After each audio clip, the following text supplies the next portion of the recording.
Hello everyone, welcome to this video, Introduction to HTML for Beginners.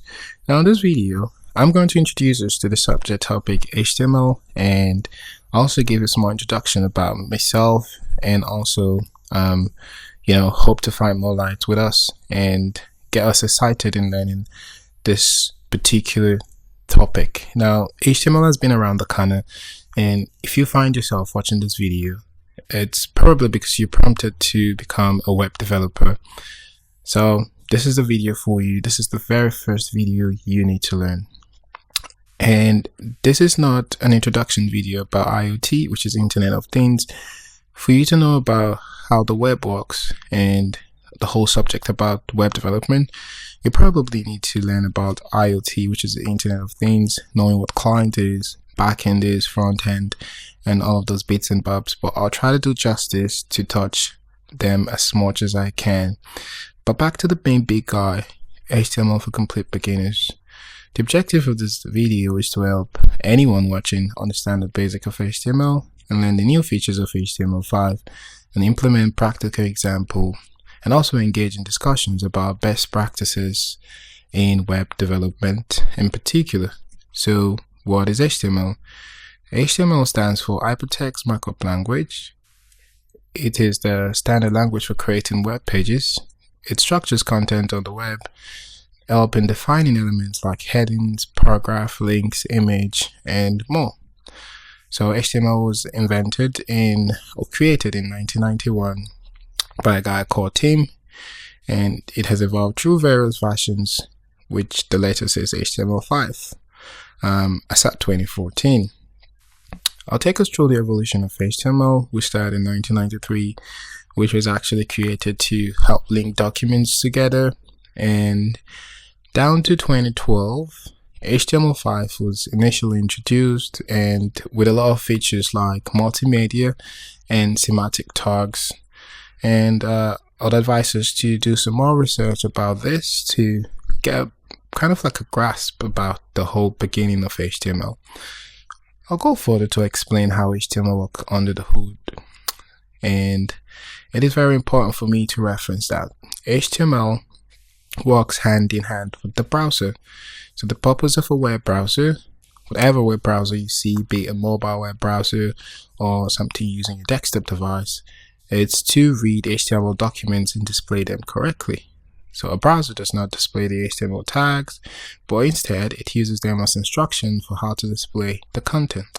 So when a browser loads an HTML file, it passes the markup, construct a document object model, which is called a DOM, and then applies styles and script to render the final page you see. So for example, in the future, you start seeing H1 tags, which is created by opening the left bracket and writing the text H1 in it and closing it. It indicates headings, just for reference. So you start seeing all of these codes, which are HTML codes in the future. Each of these codes is just guiding the browser on how to format and position these elements on the screen. I'll give a quick example of what an HTML code typically looks like. So on the left, you see this is what we'll be writing, and it's very cryptic, I'll put it that way. And on the right, this is what the browser produced. So it's quite exciting to see that all of those websites you've been seeing and browsing through, behind the hood, this is what you get on the left and this is what you get on the right. It's actually rendered in a document object module structure. Now, this is just an introduction video, and I hope you're excited to watch this video.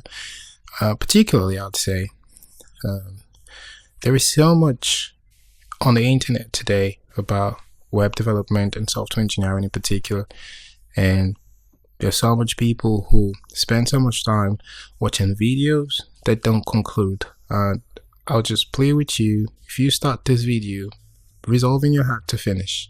It took me a lot of time to get the gadgets and also make some premium subscription to do this, record this video, and yap on the microphone. Sorry to say that.